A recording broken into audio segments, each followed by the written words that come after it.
Thank you for choosing the OneStock by Wield VR. You may have wondered what these rubber O-rings that came in the box are for. These are spare wear parts for the friction joint in the controller mounts. There are two O-rings in the friction joint that create pivoting resistance and one at the base of the controller mount for rotational resistance. If these become worn, the controller mount may not adjust smoothly, and if this happens, it may be time to replace the O-rings. For the pivoting action of the controller mount, replace the two O-rings here, next to the top wing nut. First, remove the wing nut, remove the metal washer, and remove the bolt by pushing it through. To remove the friction joint, gently squeeze the base of the frame mount and carefully pull it out. The O-rings are on the sides of the friction joint. You can use your fingers to peel out the worn O-rings.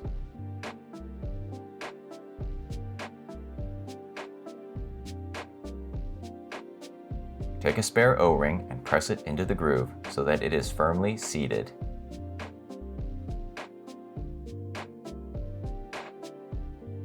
Do the same for the other side.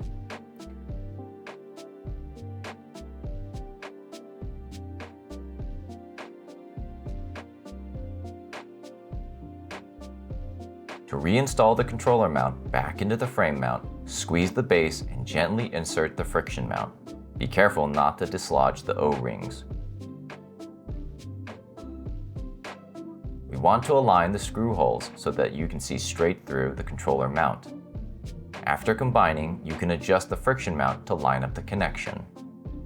Make sure the O-rings aren't bulging or misaligned. Reinstall the bolt by pushing it through on the side with the degree marker.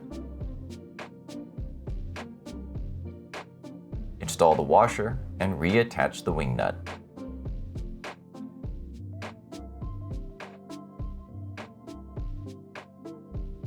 The controller rotation O-ring is located at the base of the controller mount. To remove it, we'll need the hex wrench that came with the OneStock. There is a screw at the base of the mount. Remove it using the hex wrench. Be careful not to scratch the controller mounts with the end of the hex wrench. As the mount loosens, it will start to have a gap. It is very important to push the mount outward as you unscrew it. This keeps the lock nut in the friction joint in the correct place. To make it easier, you can mount the assembly back onto the frame. This will give you a larger area to grab with your hand and extra leverage as you push the mount outward while unscrewing it. After removing the controller mount, the O-ring is at the top of the friction joint. You can use your fingers to peel it out. Take the new O-ring and press it into the groove so it is firmly seated.